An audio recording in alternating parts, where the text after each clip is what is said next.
שלום לדוקטור הילה גבע אבירם, מנהלת מכללת מדיטבע ונטורופטית מומחית, מה שלומך? טוב להיות פה. תודה רבה. ולנו ידוע שהתזונה הנכונה משפיעה גם על המצב הגופני וגם על המצב הרגשי, והרבה מאוד אנשים לא יודעים את זה. בוודאי, התזונה זה הכל, זה הקשר של המחשבה, של הרגש. אנחנו אוכלים עם כל החושים והרגשות שלנו, עם הזיכרונות. הזיכרון הכי ארוך זה לחוש הריח והטעם שלנו. אם המצב הוא לא טוב, אנחנו הולכים להקל אותו, גם קשה להקל את המזון ואין תיאבון. או כשאנחנו אוכלים כדי לפצות עצמנו על מצבים של רגשות שליליים, שיעמום. או פשוט שהיינו קטנים וקיבלנו מכה והפיצוי היה שוקולד, אז הבנו שהפיצוי בחיים שלנו זה אוכל.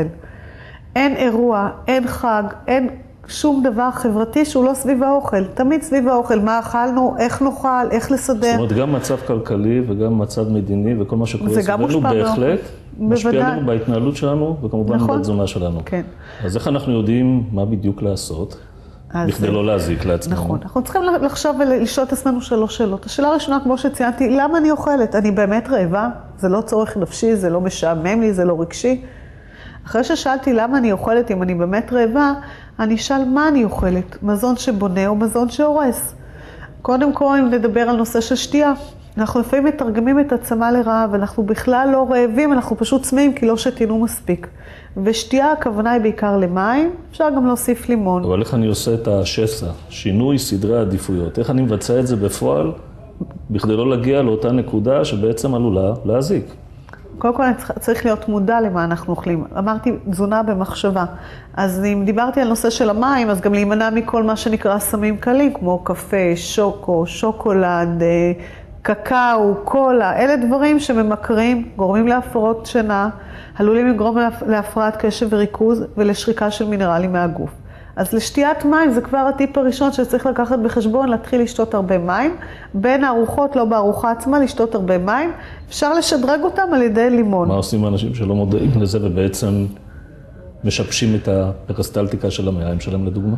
אז הם צריכים להגיע לכלל הבא שלנו, שזה הכלל הירוק, לאכול עלים ירוקים. קודם כל הרבה ירקות. מכל הצבעים, לכל צבע יש את התכונות שלו.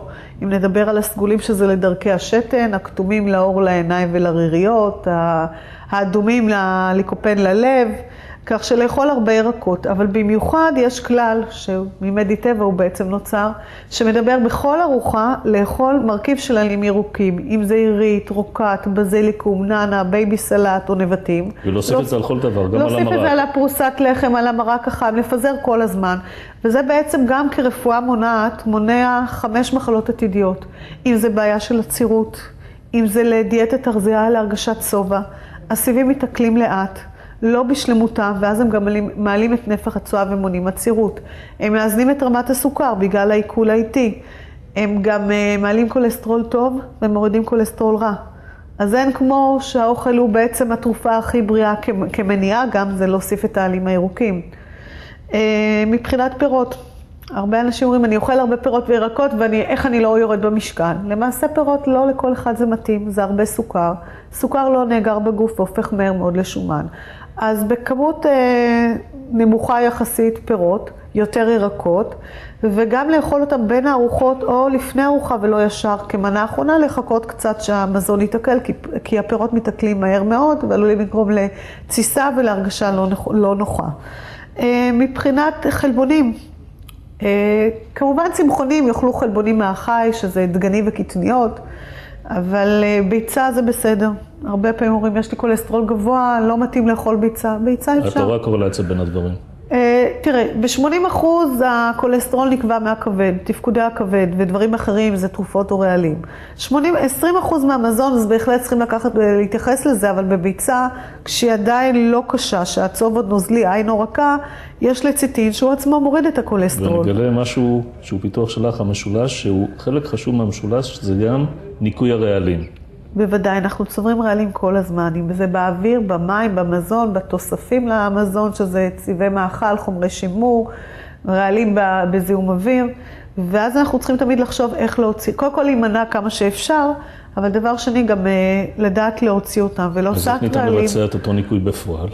זה יכול להיות בשתיית מים מרובה, או אם אני יכולה לקחת טיפ מהרמב"ם, לקחת כף שמן זית, וחצי לימון על הבוקר על בטן ריקה, שזה גם מכין את הגוף לפעילות לכל היום מבחינת מערכת העיכול, ומנקה את הכבד מבחינת השומנים, כי שמן זית זה שומן טוב, והלימון עוד מגביר ייצור מלחי מרה. כך שזה כבר שמן זית ולימון מנקה רעלים. ולהימנע, לנסות מזון כמה שיותר קרוב לטבע, פחות צבעי מאכל, פחות חומרי שימור. ואם הזכרתי קודם דגנים, אז ללכת לכיוון הדגנים המלאים. כי כל החומרים, הרכיבים החיוניים הם בעצם בקליפה של הדגנים. זה לחם חיטה מלאה ולא לחם לבן, או אורז מלא. כל הוויטמינים, התאית, מה שמנקה את דפנות המעיים נמצא בעצם בדגנים המלאים, כולל ויטמינים ומינרלים. אז ללכת לכיוון המלא, להכיר גם דגנים נוספים, כמו שזה דוחן, קינוע ואמרנט. בבתי טבע אפשר ללמוד ולהכיר אותם שמאוד קלים לעיכול, קלים להכנה. את ממליצה על אותה דיאטת מונו, לעשות משהו אחד ולקחת אותו ולהתבסס על זה, או שממש לא? תלוי למי, המלצה היא לא... כל דבר אינדיבידואלי. בדיוק. אני ממליץ לבן אדם שלא יודע מה זה תזונה בריאה וטבעית, לעשות מונודייט, הוא פשוט יברח. אבל אם בן אדם מודע ויודע שהוא צריך לעשות 3 ימים בשנה, או יום בחודש ניקוי של מזון מאוד לא מגוון, יכול להיות רק אורז ומש ולשתות מים במשך 3 ימים, כשהוא מודע ויודע, בהחלט אפשר לעשות את זה. והכל תחת ביקורת ובקרה כמובן. בוודאי, ואחרי... אבל חסר לי משהו, את יודעת? הפעילות הגופנית. בוודאי. המשולש שלנו מדבר על מצב נפשי, מחשבות חיוביות, על תזונה נכונה וניקוי רעלים, ולנקות רעלים, וגם למצב רוח. אז במצב של היום אני יכול לעבור מכל הזדמנות שאני רואה את הקושי, למצוא את הקושי בכל הזדמנות. נכון, אז פעילות גופנית חשובה.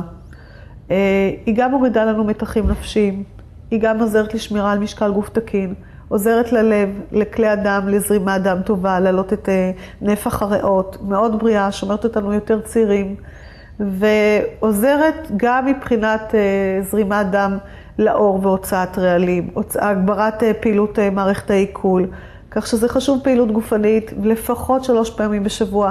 וכשמדברת פעילות גופנית, אני מדברת פעילות גופנית אירובית, זאת אומרת 40 דקות הליכה. עדיף לי על 10 דקות ריצה מהירה, 3 פעמים בשבוע, ולדעת שעושים פעילות גופנית. לא להגיד, הלכתי לעבודה, עשיתי פה, עשיתי שם. לדעת שזה לשם פעילות גופנית ופעילות בריאותית. אפשר גם לשלב את זה בעוד מיני מקומות מקצועיים או במכונים, שגם עובדים על כל שרירי הגוף ולאו דווקא על הליכה. ומה לגבי המשמעת, הדיסציפלינה, שזה דבר מאוד מאוד חשוב, וכאשר אתה בן אדם רגיל בסטרס של העבודה, הלחץ, משפחה, כל אחד והעיסוקים שלו מאוד מאוד קשה לתחם את עצמנו. איך אנחנו עושים את זה?